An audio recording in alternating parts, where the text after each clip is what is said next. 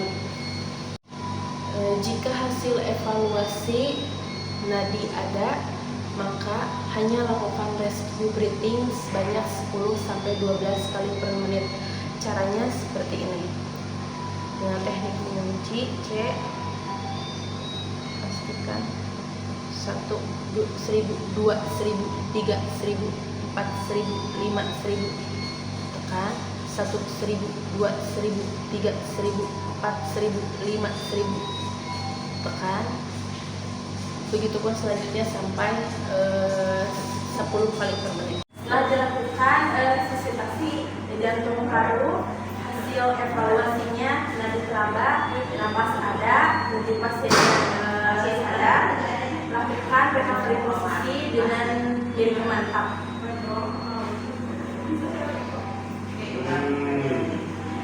Dengan tangan pada samping, lalu tangan kanan leher, dan posisi kaki membungkuk. Kakinya sebelahnya lagi diteguk.